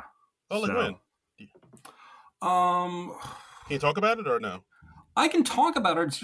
It's going to kind of sound like bragging, so I feel Dude, brag away. Do it. Okay, like about 10 years ago, when I did the first panel I moderated at a Comic-Con at the East Coast Comic-Con, the late lamented East Coast Comic-Con, I did a panel with comic book writers Mark Waid and Ann Nocenti, and I was talking to them both about their Daredevil runs. Okay. They'd written the book Daredevil at different times. And at the end of the panel, I hear Mark Waid, who's just lovely to talk to. They both are lovely to talk to, but Mark Waid at the end of the panel, he was like, "Good questions, good questions," Ooh. and I was like, "Oh!" I was like floating on air for a little bit after that. That's So that was an awesome one. You must have had an awesome moment like that in your life, right? Like some comic you looked up to, liked your set or something like that. No. Okay. No. There was that one time where I think. Well, now I'm depressed for No. I think I'm trying to think. There was one time I was on a show with Hari Kondabolu, if you know him. Oh, nice. He's like a New York comic. He did the Trouble of Pooh movie. Yeah. Yes. And like I was on a show with him somewhere in like Hudson County, New York, or something like that. And he said I had a good set. He liked my set, and I felt nice. I felt like all right. I'm doing all right here. I mean, that's all it takes is just like a little bit of praise from somebody you like and who's a success in their field, and it's just so. Oof. So I mean, Sean and Skinner, they go off to his office to talk. Yeah, him telling him he really wants to come here so he can study and be a writer, and like he says, well, I mean, you don't, and like Sean said, like I feel like if I don't leave Orange County, it's never going to happen. I'm never going to be a writer. And then Skinner gives him some really good words of wisdom. Says like, well, you don't have to leave. I mean, every writer is conflicted about where they grew up, and like maybe where you grew up is what makes you a good writer. With the real connections you have with people and deep relationships, like And at the end of your story, I got the feeling like even though you have a lot of problems, there's still hope at the end of it. Like that's what you. I hope that's what you wanted me to get from your story. And he also says like, I really liked your story. Like you really love your characters. It comes through in the writing. And he was talking about how like early in the story, he's thinking, oh, this family's a disaster. The mom's an alcoholic. The brother's this ex-con drug addict and blah, blah, blah, blah.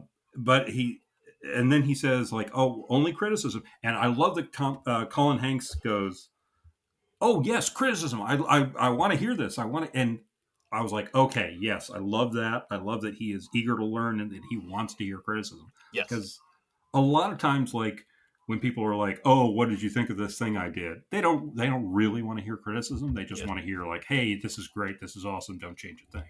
Yes. But you only grow through criticism and finding out what you did wrong. Very true. Yes. So I like that. That was a good moment. And I was like, okay, yeah, Tom Hanks, I keep saying Tom Hanks. Colin Hanks, you're awesome.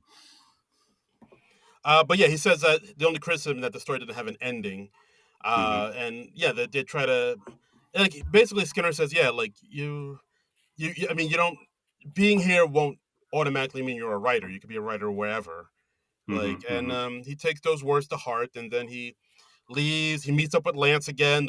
Lance is trying to dodge the cops because they're on his ass. They get into his Bronco.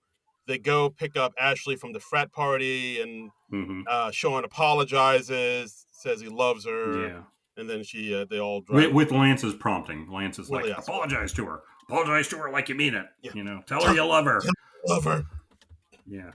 Yeah, and so then they all drive home. They ditch Kip, the frat guy played by Nat Faxon, who actually honestly takes it well.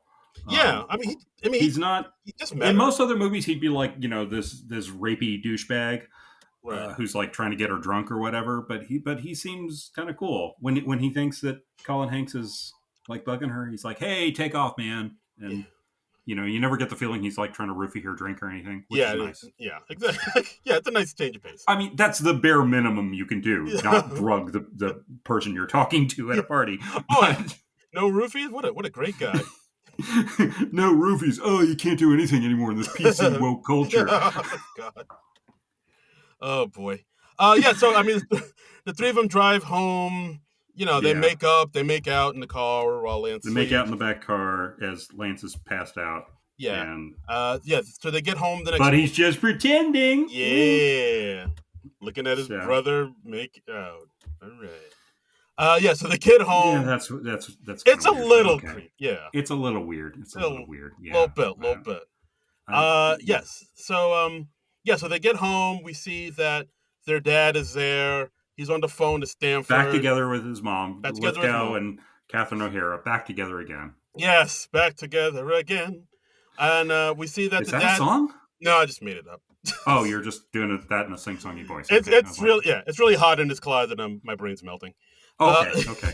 So I should clarify for the listeners: Darren does record this podcast in a literal closet. Yes, the acoustics. He was not talking a metaphorical closet. He's not going to like come out in the podcast or anything like that. He is in a literal closet. Literal closet, baby. Yes. Yeah. So we see the dad on the phone to Stanford. He says he's going to make a huge donation to Stanford if he lets Sean in. For them to build a new admissions building, because the old one was burned down. How did that happen? I don't know. Oh, who knows?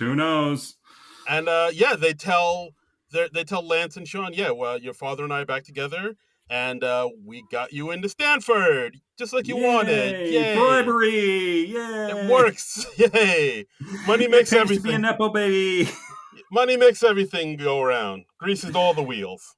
Yeah, and then Sean says, "No, I've decided to stay in Orange County," because he's like, I don't need to leave Orange County to be a writer. I just need to be around the people who inspire me. And at this point in the movie, I'm like, no, stupid call, horrible call. Yeah. What the fuck are you doing, Sean? You are throwing away your fucking future. Yeah. I get it. It's supposed to be like a feel good, like, oh yeah, he's with the family and the people he loves, and he realizes his hometown isn't as bad as he thought it was, and the people there love him. I do get that, but at the same time, but they're like, his family in particular, they are such dipshits for most of the movie. Even though they say like, oh yeah, your love for them comes through, I didn't see too much of that in the movie. I just saw them being dipshits. Yeah. But I mean, at the end of the movie, they seem to get their act together a little bit more. They do a little bit, yeah. Like the mom, Catherine O'Hara, is okay with being a mother to the new kid. I think Jake was his name. It was Leslie. Yeah, the kid from John Lithgow's second marriage. Yeah. Yeah, and like it seems like Bob, the dude in the wheelchair, he's a bit more with it. So it seems like the family would be okay. So he was Catherine O'Hara's new husband. So he's still in the pit. That's so weird to me. It is, yeah. That whole... See, the whole movie, I was thinking he was an uncle or a grandpa or something like that. And no. So I wasn't questioning him still being around at the end. Now I am. No, there's this whole scene where Colin and Catherine have a fight where it's like, after your father left me, I could have gone with this tennis instructor who wanted me, but like he was poor and we would have been living in a condo clipping coupons. So I went with Bob, had sex with him 4 times to keep you kids in this lifestyle that you're... Okay, yes, I remember her talking about that, and I didn't... Yeah. No, so Bob was the... How weird. It's a little weird, yeah. So weird, yeah. So he decides to stay in Orange County. Everybody's happy. At the very end, he writes a letter. Okay, but I still got problems with this ending, man. Here we go. Let's go. You should have... Look, you got into Stanford. Yes, okay, you didn't get in there... You got in there through bribery, basically, because your dad made a big contribution, but you freaking got into your number one dream school so you can study with this guy this writer who inspired you to get into writing, and you seem to like hit it off with. You seem to have a rapport. You could learn so much from Skinner, from Kevin Kline's character, and it's college, man. You're coming home for summer. You're coming home for holidays. Yeah. You can still be around your friends from the OC and absorb them and have them inspire you and all that. But you are like, you're throwing your life away just to be with your high school girlfriend and your surfing buddies. It does seem like he's stunting his growth a little bit. It does. I'm just like, okay, yeah, you can learn shit on your own and stuff, but you have such an amazing opportunity as to go to Stanford and get and learn from Kevin Kline, learn from all the other people. It's just like, what the hell are you doing? I mean, that just kind of drove me nuts. Son, you're throwing your life away. Maybe it's just because I'm watching this movie as a middle-aged man instead of like a teenager or early 20s that it was obviously intended for. But I think so, because I remember the ending being a lot more feel-good when I was younger. When I wore a younger man's clothes. Right. Billy Joel. But yeah, like because it's you just go on. I'll just sing back up. But yeah, because like at the end is like, oh yeah, I'm staying with my friends and we're gonna, I'm gonna be a real estate novelist. Yeah, yes, like my friend Paul. And I'm talking to Davey, who's still in the Navy. Probably will be for life. Yeah. Oh God. And the waitresses practicing politics as the businessmen slowly get stoned. Yes, they're sharing a drink they call loneliness, but it's better than drinking alone. Okay, I'm gonna watch that Billy Joel. Let's do it. All right. Yeah. But yeah, at the very end of the film, so he writes a letter to Skinner saying he's going to stay in Orange County. He's going to bury his book in the sand at the beach, so maybe the next person could find it. And like that. That's kind of poetic. Yeah, that's nice and poetic. And he sees. I'd still buy a spare copy personally, but exactly. Like go to your local Walden Books or whatever, and exactly. Yeah. Look that up in your Funkin' Wagnalls. Yeah. So I think Walden Books was still in business in 2002. B. Dalton. Probably. They were around. B. Dalton, B. Dalton booksellers, yeah, of course, the big wigs. Yeah. But then he sees his surf buddies Arlo and Chad, and they're about to blow up their friend Lonnie's surfboard because like it was the 1 year anniversary of him dying. So they're like, we should like jump off something or blow up something. So they figured they would send his surfboard off into the ocean and blow it up. But Sean had the better Viking funeral. I like Viking funeral. But Sean is like, no, let me take the surfboard. I'm going surfing.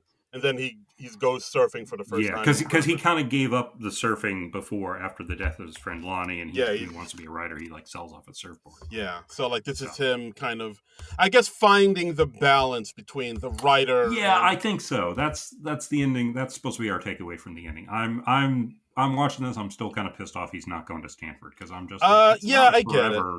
Thing. It's I think but I see what you mean. It's like him kind of trying, because he thought like if I need to get away from the town that raised me in order to be a better person, but like at the end he's trying to find the balance between the town he has a conflicted love-hate relationship with and the person he wants to grow up to be. So it's I see what they're doing, but I also agree, like, you don't but I'm like, you can still have that conflicted love-hate relationship. You're still going back here for summers and vacations or whatever. It's not like you're never seeing your parents again. And like, if he's going to like the local Orange County college, I think they call it Orange County University or something like that. Yeah, OCU. I think the admission is they just punch you in the face and say, "Welcome to the OC, bitch." And damn, that's their admissions process. It's weird, but yeah, they just slug you in the face and say, "Welcome to the OC, bitch." It's not a real demanding school, but that's what they do. Is that a school or a prison? You're thinking? I think you're thinking about a prison. It may be like a school / prison. Okay, yeah, but all right, like juvie. Yeah, got it. That is the extent of my knowledge about the OC. By the way, okay. If my friend Renee Naden is here, she could tell us all about the OC. I'm sure. But California, I was kind of past. Yeah. Well, when the OC came out, I wasn't into that either. I was just like, I'm not really watching these types of shows anymore. Yeah. I was out here in these streets causing a ruckus, being a man. That's right. In his Ernie sweater. Yeah. You know what's up. And that's the where can a motherfucker get a rubber ducky around here? God. Oh man. And that's the movie, Orange County. Okay. It's all right, I will admit it's not an entertaining movie, you know? It's I remember this movie being better. It's not as good as I remember. Me too. Yeah. But it's still okay. I'm like, it's like sort of just on the cusp between like and not like for me. So it's like 2.5 stars out of 5. But I think I would probably just tip it over to like, because I think all the actors are doing good work. I think Colin Hanks is really appealing lead. I love seeing, I love seeing folks like Catherine O'Hara and John Lithgow and Harold Ramis and Kevin Kline and. I mean, it's just a murderer's row of people in this movie. Yeah. Jack Black's character was a little tough to take because Jack Black's he can be a lot. Yeah, we got a lot of Black in here. He wasn't moderating his performance or modulating his performance as well. No. He's just kind of like he went to 11. Mm-hmm. Just one louder. He did. It's one louder, isn't it? Yeah. But yeah, I mean. I would say, the cast definitely puts this movie over. If it wasn't for the cast, it wouldn't be as great a movie. But yeah. I mean, there's nice things in it. I like, like I was saying before, the movie occasionally zigs when I thought it was going to zag. And I appreciate that. So kudos to Mike White for that. Catherine O'Hara rocks it in this one. I thought she did really good stuff in it. But yeah, overall, I thought the movie was just okay. Not as great as I remember it, unfortunately. Okay. I want to share, before we wrap things up, I want to share a little bit of insanity that I found on the IMDb trivia page. Share away. And my favorite thing on the IMDb trivia is when somebody writes this entry and it goes on for like quite all the while. And it's not really trivia about the movie. It's just like whatever this person is hyper fixated on. Okay. So I want you to hear this. I have not shared this with Darren at all beforehand, so we're going to get his sincere reaction. we have not met before, have we, sir? Nope. Yeah. So this says, The Magic Jacket. The whole movie is centered around a book called Straight Jacket. When Lance takes off his jacket and gives it to Ashley, the plot gets crazy. His illegal drugs get accidentally distributed. Lance breaks and enters a school, seduces a secretary, burns down the school, loses his pants, spelled looses his pants, lies to a first responder. His jacket acted as his own straight jacket, keeping the craziness inside him. Once removed, his chaotic characteristics also unleashed on everything he interacted with, like a mental patient.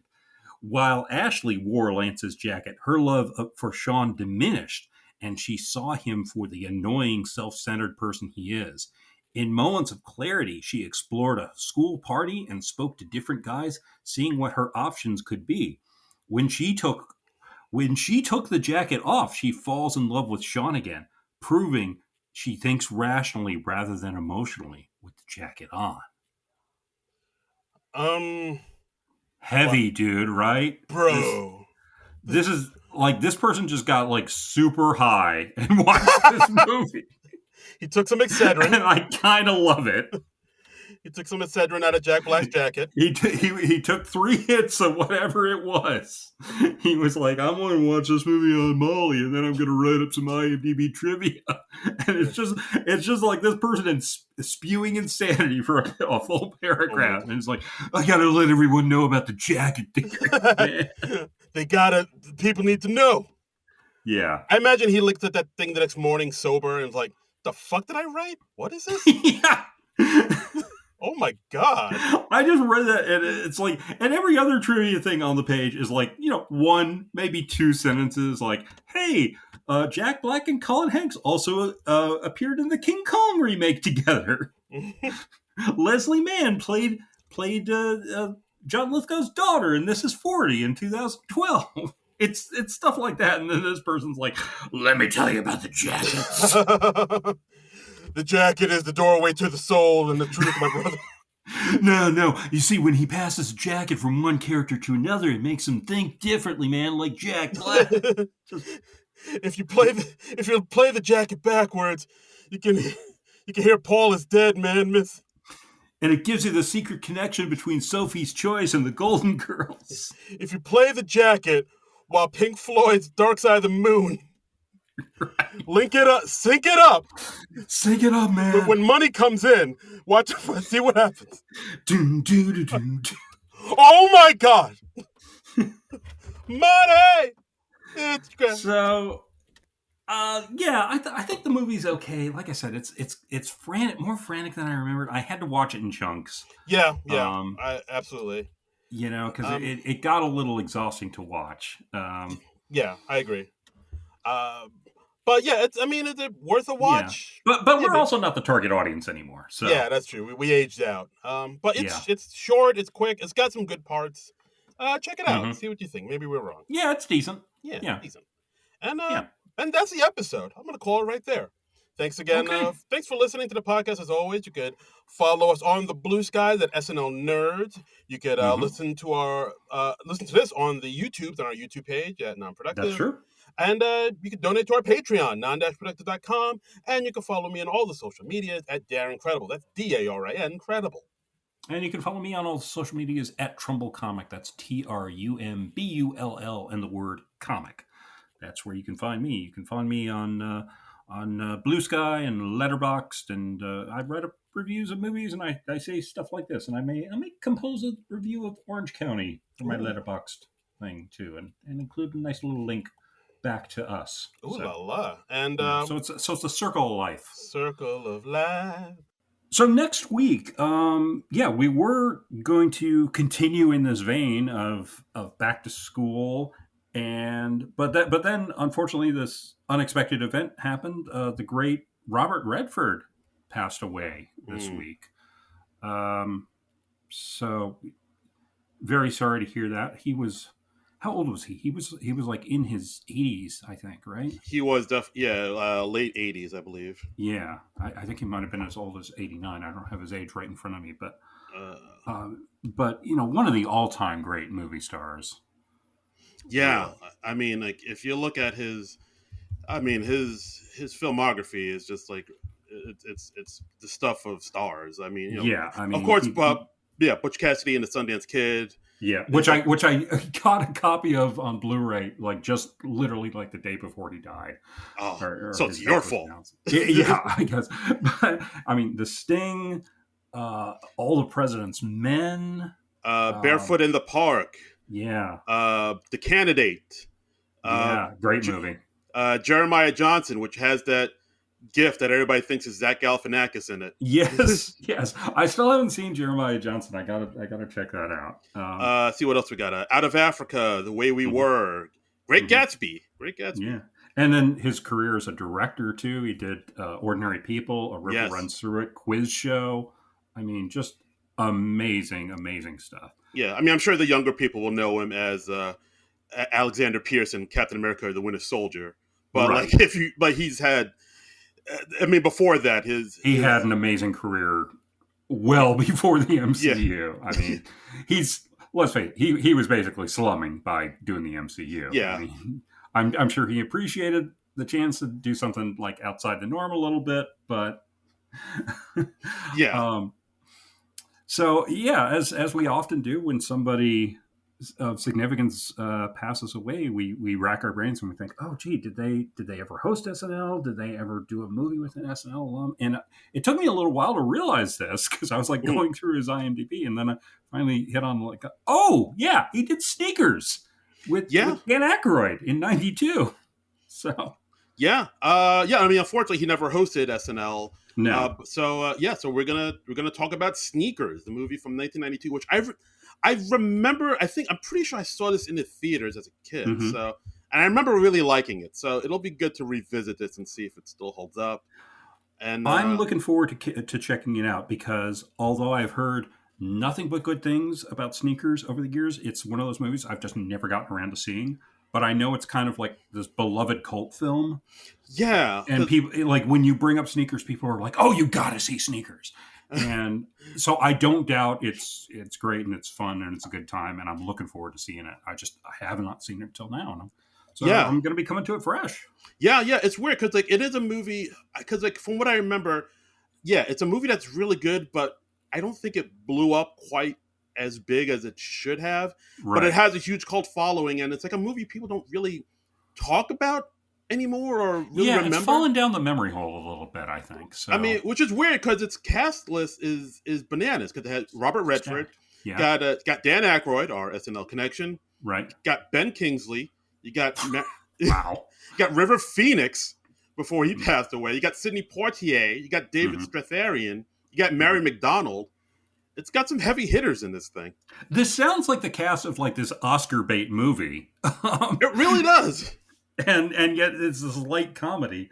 And they play like computer hackers, I believe. So yeah. So it's like kind of a Ocean 11, but for hackers, computer hackers. Okay, that's great. I love a good heist film, so I'm looking forward to seeing this. So yeah, and it was written and directed by the same guy that did Field of Dreams, Phil Alden Robinson. So wow, okay. You'd think with all of this it would be more well known or more beloved, but I don't know why it's not. I don't know. Well, we'll get to the bottom of this next week on the SNL Nerds, and please join us and check out Sneakers. So that'll be next week. So I think we're gonna have fun with that. And please, if you have any memories or opinions on Sneakers, let us know on the Blue Sky profile at SNL Nerds. Yeah, sneak in to our Blue Sky and let us know about Sneakers. Yes. Well done, sir. See what you did there. Boom. All right. But Sneakers is going to be next week. But until then, nerds out.